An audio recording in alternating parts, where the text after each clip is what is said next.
Dumelang Mzansi, and welcome back to Sisters Without Shame, a no-holds-barred podcast that is proudly brought to you by Health for Mzansi.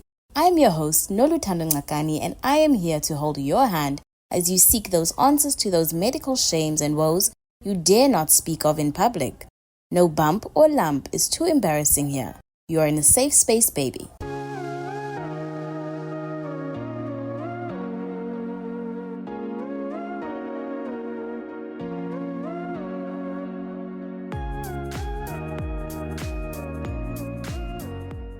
Is it just me, or was this the shortest January we have ever had? But just yesterday we were popping shampoo jiki, we are headed to February.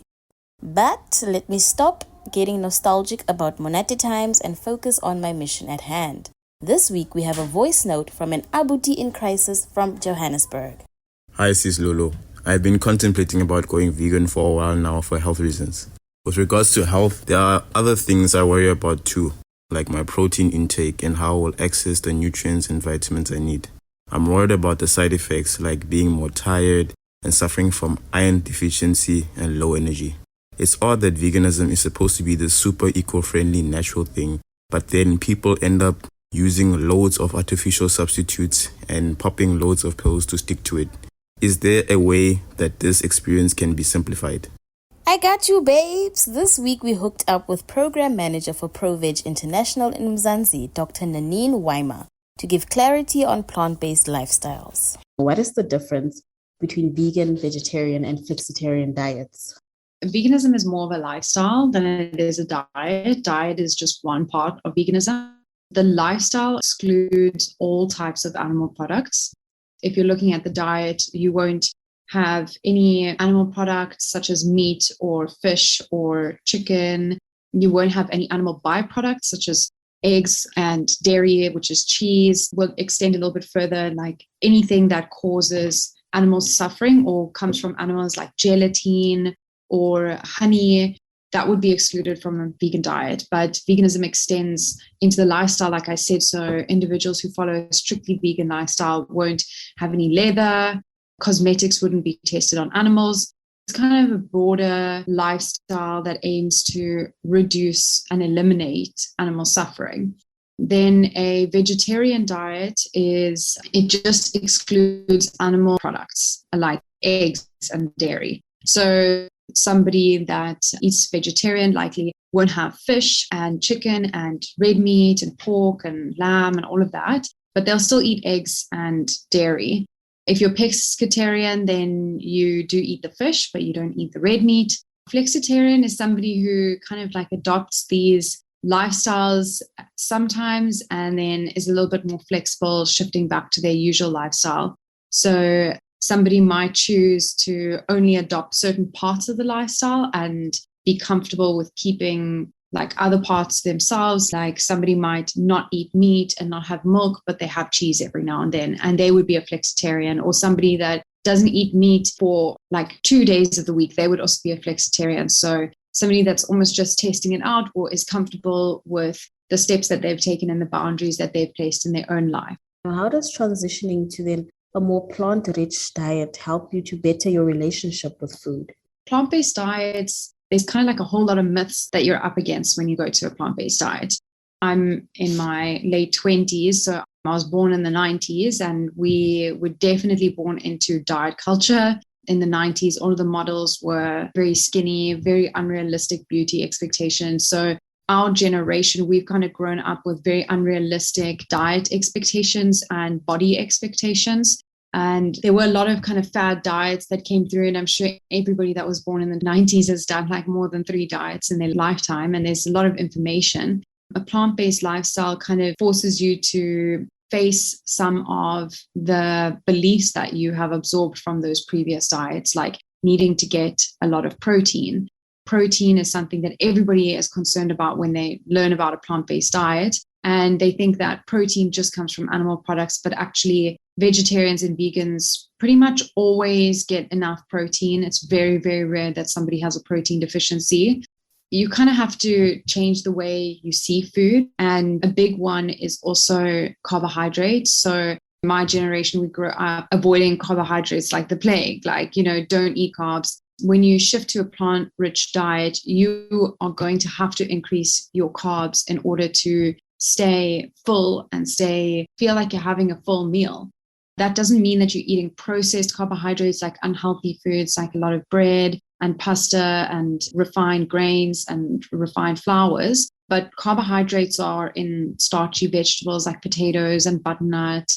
Then you also get carbohydrates that are in legumes and beans. So they're like a little bit more starchy, but they're also high in protein. So if you're somebody that's really scared of carbs, doing a plant-based diet is going to frighten you. But we learn that sugar that is found in carbohydrates is actually what keeps your body going. So there's healthy carbohydrates, and the calorie, kind of counting calories, doesn't really apply as much because you're going to be having to eat more to fulfill your calories. So your plate of food is going to be bigger. And that's another thing about your relationship with food is if you're somebody that has always restricted themselves and always wanted to eat less, this is also going to be challenging because it's going to challenge that belief. When you're eating a plant-based diet, the plants are lower in calories in comparison to meat and animal products, which are much more calorie dense. So you have to start eating more in order to feel full for the whole day and in order to get all of your calories and nutrients. So now you'll be eating much more food. And for me personally, this was really liberating for me because it was nice to be able to eat as much as I wanted.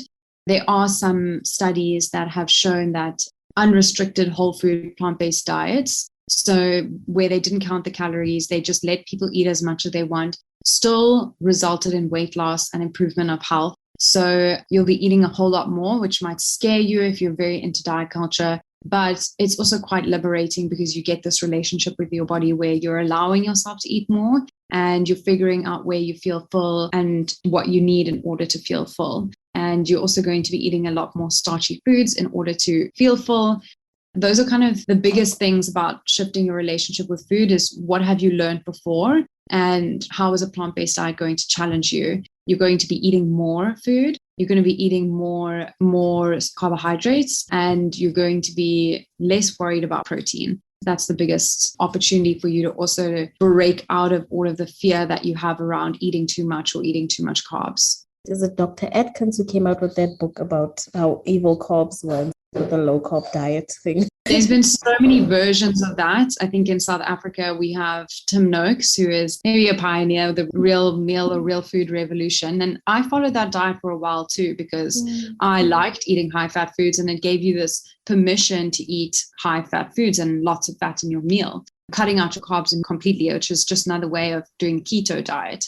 But we see long term that plant-based diets are actually better for your health in the long term than a keto diet in the long term, because eating so much fat repeatedly and also starving your body of glucose is not good long term. It might cause you to lose weight, which makes you feel like you're doing the right thing, but you really, really struggle to cut carbs out of your diet completely for years. And that can really mess with your relationship with food. I wanted to actually go back to the whole definition of veganism. You know, some people would actually argue, especially in African communities, we've long seen like these kinds of communities practice plant-based diets and especially veganism. So I wanted to also understand, you know, where does the term veganism actually come from? Like, where does that term stem from? So veganism, like I said, is really a way of eliminating animal suffering. I think it's kind of like a newer term compared to traditional African culture and how they prepared the food traditionally. I think there's some people that speak really well about African traditions of like eating and preparing food. That would be somebody like Chef Kola, who's from Zimbabwe, and also Jane Nshuti. She is also in Cape Town currently. And they're both individuals that stand for African plant-based diets. What we learn from them is that in African cultures, traditionally, the communities lived in connection with the environment and had access and knowledge about all of the diverse plant sources of food that was in the environment. So they were be able to source food from lots of different sources in the environment. So whereas we kind of go to the shops and we buy pretty much like 3 different types of vegetables most of the time, like potatoes or corn, that's what people are usually eating. Whereas traditionally or previously and historically, They were sourcing the food from the environment, so they knew that there was multiple ways that you can prepare one plant, and that's just one plant out of many that are in the environment. They were more equipped with skills and knowledge about the food in the environment and how you could use it. When it came to sourcing animal products, like when people would go hunting, that would kind of be a celebratory experience. It would be something that happens not every single day, multiple times a day. It would kind of be something that happened once, only periodically. And it would keep them full for that time. And they would use the animal for multiple sources, not just food, but also clothing. I don't think that any of African ancestors knew about the term vegan. I think it's definitely a new thing. I think back then we didn't have the infrastructure to be able to have like industrial animal agriculture. That wasn't a thing back then. It was animals were sourced with respect, and it was very much part of the culture. Whereas we've kind of like gone down the industrial revolution, and now we have discovered that if we mistreat animals, we can get a lot of food out of it and we can get a lot of money out of it. Whereas that didn't exist back in the day. So veganism is in a response to that mistreatment of the animals, which wasn't happening back then. We almost want to go back and learn from that traditional wisdom that they had about the environment and how they prepared their food, so that we can diversify our plant-rich diet with food sources that are available on African soil, because there's a lot of food and a lot of plants available in Africa, and we just don't really know how to prepare it or how to use it. We have kind of like just what we're used to, and that's what those chefs are so good at, is taking parts of the plants that are available in Africa and really teaching people how to prepare them. And that we don't really have a problem with food being available. We just don't know how to use it and how to prepare it in a nourishing, nutritious way. Do you perhaps have any advice for others who are looking to take the leap into especially plant-based diet? Yeah, so plant-based diets, you definitely need some support. So if you are somebody who has type 2 diabetes, or whether you have high blood pressure, or you want to do it for a health reason, I do recommend that you go through a dietitian. There's an amazing group of dietitians in South Africa. It's just growing. Not all are going to be familiar with plant-based, so I recommend you seek out a plant-based dietitian. If you are looking for one, just Google the Green Dietitian, and that would be a great place to start. So having support is important, because you can kind of start your journey and fall off and not have the right support. Also signing up for challenges like the Veggie Challenge that is hosted by ProVeg South Africa. It's a 30-day free email campaign that gives you recipes every day. I really think that the best way for you to get into your plant-based diet is to start experimenting in the kitchen and just trying new recipes, just cooking with new ingredients. And what I always recommend people start with is beans and legumes. So trying to eat more beans and chickpeas and lentils. I think that is a very important food group for us to experiment with, because those who are eating meat-heavy diets don't often eat enough beans and legumes. They're high in fiber, they're high in protein, and because they are high in fiber, they may kind of cause some abdominal discomfort and bloating in the beginning. That's totally normal. It's just your body getting used to all of the fiber. And then I recommend you just take it slow. But that's the first food group that I think people should start experimenting with, making chickpea curries or preparing your beans, making hummus, making dips. I think that's the first place to start. Yeah, just get the support that you need. We offer a lot of resources on our Instagram page, ProVeg South Africa, that kind of might direct you towards nice products that are available, new things that are available in South Africa, restaurants that are having specials. And also don't be too hard on yourself. Know that every step counts. If you're just doing it for once or twice a week, every step counts. So taking small steps has small benefits for your health. When you're taking bigger steps, then it also has bigger benefits for your health. But it doesn't mean that just the small things don't matter. So take the small steps. Don't be hard on yourself. It took me about 4 months to stop eating cheese. So I just persisted. And don't judge yourself for still enjoying some parts of your food. You're doing so well if you're just thinking about it, or if you're ordering something at a restaurant like a Beyond Burger just to taste it, or even just by having a conversation with one of your vegan or vegetarian friends with an open mind. that is also just first few steps that you can take. I like the fact that you said that, especially where you have to get like very experimental in the kitchen. I've actually been a vegetarian now for a week, and I'm really having fun with the cooking part of it.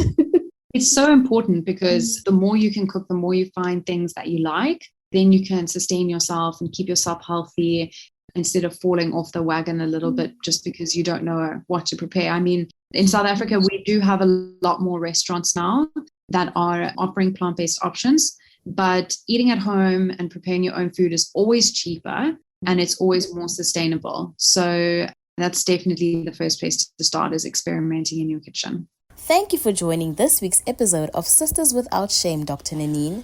For more on navigating plant-based lifestyles, check out healthformzansi.co.za. Now remember, if you are in a medical jam, you can send an email to hello@healthformzansi.co.za, or you can even send us an SOS to 076 132 0454. I would never blue tick you, babes.